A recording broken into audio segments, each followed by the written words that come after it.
बिस्मिल्लाहिर्रहमानिर्रहीम। जी व्यूवर्स, अपने channel city 55 के साथ मैं हूं मोहम्मद शुएब।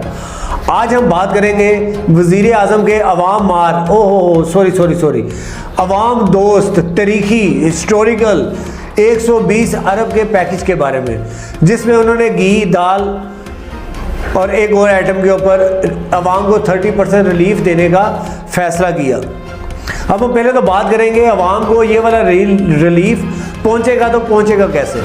सेकंड वन, हमारे वज़ीर आज़म की बसीरत देखें, अवाम का दर्द देखें कि वो एक स्पीच में ही बता रहे हैं कि आप पेट्रोल की प्राइसेस बढ़ेंगी,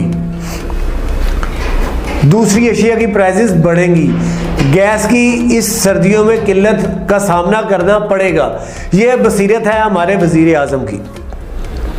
और जैसे ही ये स्पीच ख़त्म हुई, अगर मार्केट का हमने सर्वे किया तो देखने में क्या आया, हर चीज़ की कीमत बढ़ चुकी थी। अभी अनाउंसमेंट नहीं थी हुई, अभी किसी चीज़ की अनाउंसमेंट नहीं, सिर्फ वज़ीर आज़म का ये अंदिया देना कि पेट्रोल की प्राइसेस बढ़ेंगी, गैस की शॉर्टेज होगी। उसके बाद जब आवाम से जब हम आरा ली, आवाम जब मार्केट में गई तो चीनी की प्राइस बढ़ चुकी थी, दालों की प्राइस बढ़ चुकी थी, आटे की प्राइस बढ़ चुकी थी, चावल की प्राइस बढ़ चुकी थी। ये सिर्फ हमारे वज़ीर आज़म के मुक़द्दस मुंह से निकले हुए लफ्ज़ अदा होने की देर थी कि मुल्क में महंगाई का तूफ़ान बर्पा हो गया। चलिए अब बात करते हैं अपने टॉपिक के बारे में। वज़ीर आज़म का तारीखी 120 अरब रुपए का अवाम रिलीफ पैकेज, 2 करोड़ ख़ानदानों को ये पैकेज मुयस्सर होगा और वज़ीर आज़म की कैलकुलेशन के मुताबिक 13 करोड़ अवाम इस पैकेज से फ़ायदा उठाएगी। अब पहले तो बात यह है कि अवाम को ये वाली फैसिलिटी क्या हर स्टोर पे अवेलेबल होगी? जोन सी मर्जी मार्केट की जोन सी मर्जी दुकान पे चले जाएं, वहाँ पे क्या अवाम को उस 2 करोड़ ख़ानदान जो कि 13 करोड़ अवाम बनती है, क्या वो किसी भी शॉपकीपर के पास जाएं और अपना कार्ड शो करवाएं?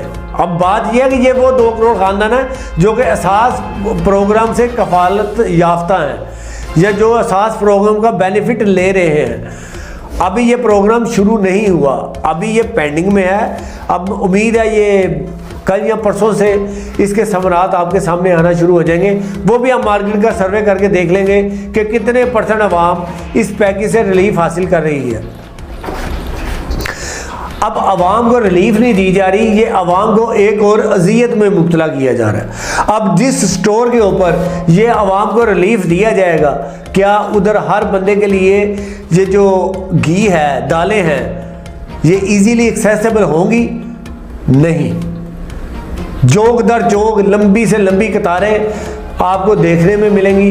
गरीब अवाम पहले ही महंगाई की चक्की में पिस रहे हैं, अब अशिया खुर्दो नोश को हासिल करने के लिए अब वो जलालत की चक्की में भी पिसेंगे। और जैसे जब से इक़्तिदार में आए हैं हमारे वज़ीर आज़म साहब, इनके पास एक ही बात है, झूठ, झूठ और सिर्फ झूठ। और हमारी अवाम ऐसी है कि ये यकीन कर रही है झूठ पे और सिर्फ झूठ पे। अब झूठ कौन सी बात है कि हमारे मुल्क में महंगाई एशिया के तमाम मुल्कों से कम है और हमारी 90% अवाम इस बात पे यकीन कर चुकी है। करना नहीं है, उसने कर चुकी है। वो जी हमारा मुल्क तो सस्ता है, और अल्लाह के बंदों किस तरह सस्ता है हमारा मुल्क? आपने स्टैट्स देखे कि इंडिया में, बांग्लादेश में डॉलर्स का क्या रेट है, उधर पर कैपिटा इनकम, एक बंदा जो सालाना इनकम कमा रहा है वो कितनी है, महंगाई की शरह उधर कितनी है। सिंपल सा डिटेल में नहीं जाते, सिंपल सी आपको मैं बात समझा देता हूँ कि इस टाइम इंडिया में डॉलर जो है वो नियर अबाउट 80 रुपीज़ है और बांग्लादेश में डॉलर की कीमत नियर अबाउट 84 to 85 है। उधर जो महंगाई की शरह है इंडिया में, वो सितंबर के जो स्टैट्स हैं वो बिलो 5 है। अब मेरा ख्याल है जो लेटेस्ट नंबर आए हैं वो 5.6 या 5.7। बांग्लादेश में जो महंगाई की शरह है वो 6.2 है। और अल्हम्दुलिल्लाह आज के जो हमारे मुल्क में महंगाई के स्टैट्स हैं, जो महंगाई की शरह है वो है 15.2%। ये हम सस्ते हैं खित्ते के मुल्क से। हमारी पर कैपिटा इनकम है तकरीबन $1390। अगर हम पाकिस्तानी रुपये में बात करें तो सालाना बनता है तकरीबन 2 लाख रुपया या 2,38,000 रुपया। वो 38,000 रुपये इसलिए ऐड हो गया, ये जो डॉलर डीवैल्यूएट हुआ है एकदम, डॉलर की प्राइस अप हुई है, तो उसकी वजह से हमारी पर कैपिटा इनकम में 30-40 हज़ार का इजाफा हुआ है। बेसिकली वो नुकसान हुआ है हमें, वो प्राइस बढ़ाई नहीं। अगर डॉलर में हम उसको कैलकुलेट करें तो वो तकरीबन 2,38,000 बनती है। बांग्लादेश में पर कैपिटा इनकम एक बंदे की वो तकरीबन 3,46,000 के करीब। इंडिया में पर कैपिटा इनकम 3,30,000 के करीब है, और हमारी कितनी है 2,38,000। उधर डॉलर का रेट कितना है इंडिया में 78 to 80 रुपीज़, तो उनकी पर कैपिटा इनकम क्या है। बांग्लादेश में डॉलर का रेट कितना है 84 to 85 टका, तो उधर पर कैपिटा इनकम क्या है, उधर महंगाई की शरह क्या है। खुदारा इस झूठ की दलदल से खुद भी बाहर निकले और आवाम को भी निकालें। ये जो झूठे दावे आप करते हैं ना कि हमारे मुल्क में महंगाई जो है वो तमाम ममालिक से कम है हमारे खिते के, ये एक सफ़ेद झूठ है। और बात ये होती है कि झूठ इतना बोलो और उसको इतना फैला दो कि आम आवाम को सच लगना शुरू हो जाए। और आप इसी पॉलिसी पे अमल कर रहे हैं जब से आपकी हुकूमत आई है। आपके दो रोने हैं कि पिछले खा गए, पिछली हुकूमतें खा गई। आप क्या करते हैं, आवाम से खिताब करते हुए रिक्वेस्ट करते हैं कि वो दो खानदान लूटी हुई कीमत वापस कर दें, लूटा हुआ पैसा वापस कर दें, तो मैं महंगाई आधी कम कर देता हूँ। तो इसका मतलब तो वज़ीर आज़म साहब ये हुआ कि महंगाई के जिम्मेदार आप हैं। इसका मतलब है जो भी हो रहा है वो आपकी मंशा के मुताबिक हो रहा है। अगर मुल्क में महंगाई है तो आपकी वजह से है। अगर वो आधी कीमत वापस कर दें और आप महंगाई को आधा कर देते हैं तो खुदारा आप महंगाई को आधा कर दें, उसके बाद उनसे परसू करें। अगर वो चोर डाकू लुटेरे हैं, मुझे तो लगता है कि आपकी कैबिनेट और आप लोग ही सबसे बड़े चोर डाकू लुटेरे हैं। कहाँ पे आपने पहुँचा दिया हमारे मुल्क को। कुछ खुदा का खौफ करें, होश के नाखून लें। मीडियोकर गरीब आदमी की बात नहीं कर रहा, एक मिडल मैन पिस के रह गया, जलीलो खवार हो रहा है आपकी हुकूमत में। बेरोजगारी की आप शरह देंगे तो होश उड़ जाने वाली शरह है, लेकिन आपको कोई परवाह नहीं है। एक आम आदमी मरता है मरे, भूखा मरता है भूखा मरे, नंगा मरता है नंगा मरे, लेकिन आपको ये पता है जी जो भी किया है पिछली हुकूमतें किया, ना मैंने कुछ करना है ना मैंने कुछ किया है। आपके हुकूमत में जितने बेनिफिट्स लिए गए हैं किसी ने नहीं लिए। एक आप कोविड के पीछे छुपने की ट्राई करते हैं।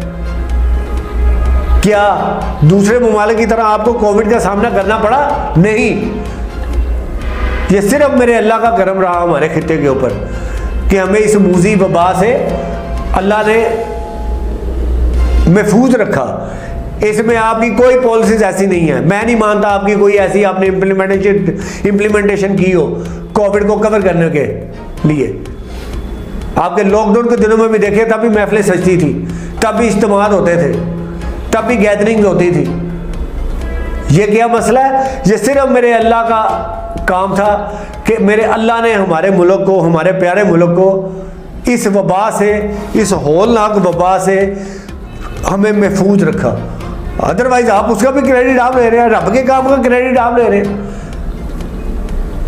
खुदा का खौफ करें आप लोग, आपके वुज़रा, आपका मुशरा और आप खुद।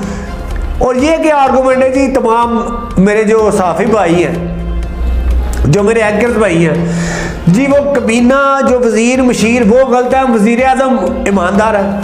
और अल्लाह के बंदे किस तरह वज़ीर आज़म ईमानदार है?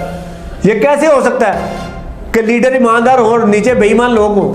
ये तो आपने सारी थ्योरी ख़राब करके रख दी है। और जब लीडिंग रोल वाला बंदा प्रोफेशनल होगा, ऑनेस्ट होगा, तो पॉसिबिलिटी नहीं है कि नीचे कैबिनेट को गलत काम कर सके। अगर इसके वजीर, शफीर और मुशरा बेईमान है। तो ये भी फैक्ट है कि हमारे प्राइम मिनिस्टर भी कोई दूध के धुले हुए नहीं है। बल्कि ये हमारा टॉपिक नहीं है। बात ये है कि ये जो आपने अवाम को अज़ियतनाक पैकेज दे दिया है 120 अरब रुपये का तारीखी पैकेज, अब इसमें देखता तो ये है कि अवाम किस तरह इसको एक्सेस करेगी, कितने लोग इससे बेनिफिट लेंगे और किस तरह लेंगे, और किस तरह लेंगे। जलील हो गए, ख्वार हो गए, रुसवा हो गए, लंबी लंबे जोक दर जोर कतारें होगी। यहाँ तो आप ऐसा करें ना, असास प्रोग्राम वाले जितने भी लोग हैं वो किसी भी स्टोर पे जाके अपना कार्ड शो करवाएं और उनको वो चीज़ अवेलेबल हो जाए। अब आपने स्पेसिफिक स्टोर उसको तयन करेंगे आप उनका, वहाँ पे वो सारी की सारी आवाम जोक दर जोर कतारों में लगेगी, उसके बाद जाके वो चीज़ें फराम होंगी। लेकिन पहले तो यह देखना यह है कि होती भी है कि नहीं होती। कोई पॉलिसी नहीं, कोई विजन नहीं, सिर्फ बात यह है कि बस ऑर्डर आ गया कीमत बढ़ा दो, ऑर्डर आ गया कीमत बढ़ा दो। एक दिन पहले स्पीच में आपने बोला कि पेट्रोल की कीमत बढ़ सकती है। वो आप तो कुछ दिन की रोशनी में फैसला भी नहीं कर सकते। आपकी कैबिनेट को बशमूल आपको ये नहीं पता कि हमने अगले दिन करना क्या है। आपको तो ऑर्डर आता है, आपको ऑर्डर आया और आपने क्या किया, रात की तरीकी में 8 रुपये 3 पैसे पेट्रोल बढ़ा दिया। और कुछ खुदा का खौफ करे, ये आपकी सियासी बसीरत है, ये आपके दिल में अवाम का दर्द है। बिल बिला के रो रहे हैं अवाम। उस टाइम से बचे कि जब अवाम मुतहिद होके आपका गिरेबान पकड़े, और वो टाइम जल्द से जल्द आने वाला है अगर आपने अपनी पॉलिसीज को रिव्यू ना किया। खुदा का नाम है 3.5 साल हो गए हैं, अगले कोई 1-2 माह में अवाम की रिलीफ के लिए कुछ काम करें, कोई ऐसे काम करें कि आप अवाम में पॉपुलर हो। मुझे तो ये नहीं समझ आती कि अवाम आपको इस आइंदा आने वाले इलेक्शन में सपोर्ट कैसे करेंगी और किस मुंह से आप लोग अवाम में जाएंगे। और आप में तो अवाम को तकलीफ देने का जज्बा मौजूद है, अवाम की तकलीफ कम करने का कोई जज्बा नहीं है। आपको तो ये पता है कि एक गरीब मुतवस्सिल तबका जो कि पहले ही गुर्बत की चक्की में पीस रहा है, उसको मजीद और जलील कैसे करना है। असास प्रोग्राम, बेनजीर इनकम बोर्ड का नाम चेंज करके आपने एहसास रख लिया, वही डाटा पकड़ के आपने आगे प्रलोम कर दिया। उसके बाद आप कहते हैं कि जी उन्होंने अपने बंदों का नवाजा था। मेरा तो ख्याल है इन 2 करोड़ खानदान जिसका आप दावा करते हैं, पता नहीं उन लोगों को एक्सेस है भी कि नहीं है एहसास प्रोग्राम की कफालत की। और उनमें से तो लगता है मुझे करोड़ खानदान आपका अपना जाती होगा, आपके अपने चहीते होंगे, आपके अपने वुज़रा मुशरा के जो तलक वाले हैं, जो उनके इलाके वाले हैं, उनको आपने ज़्यादा बेनिफिट दिया होगा। तो खुदारा तनकीद करने से पहले अपने गिरेबान में झांके कि आपने 3.5 साल अवाम के साथ किया गया है। 50 वाली चीज़ आज 160 में हो गई है, 100 वाली चीज़ 400 रुपये पे पहुँच गई है, मेडिसिन 500% महंगी हो चुकी है। बस करते हैं, पेट्रोल आलमी मार्केट में महंगा हो रहा है। अगर आप 2018 में देखें तो तब भी 85 रुपये लीटर था पर बैरल था आर्मी मार्केट में, और आज तो 81 रुपये है। उसके बावजूद आपसे कंट्रोल नहीं हो रहा, कोई चीज़ आपके कंट्रोल में नहीं है, कोई आपके पास विजन नहीं है। और खुदा का खौफ करें, खुदा का खौफ करें। बस मैं इसी बात पर एंड करता हूँ, मेरे पास कोई अल्फाज नहीं है। अवाम अगर मुतहिद ना हुई इस महंगाई के खिलाफ, तो बात सिर्फ वही है, क्या खूबसूरत शेर पढ़ा है, लिखा है उस शायर ने कि होती नहीं जो कौम हक बात पे यकजा, उस कौम का हाकिम ही बस उसकी सदा है। जी इसी बात के साथ मोहम्मद शुएब को सिटी 55 से इजाज़त दीजिए। इंशाअल्लाह ताला मिलेंगे नेक्स्ट प्रोग्राम में। Stay tune with city 55। Thank you.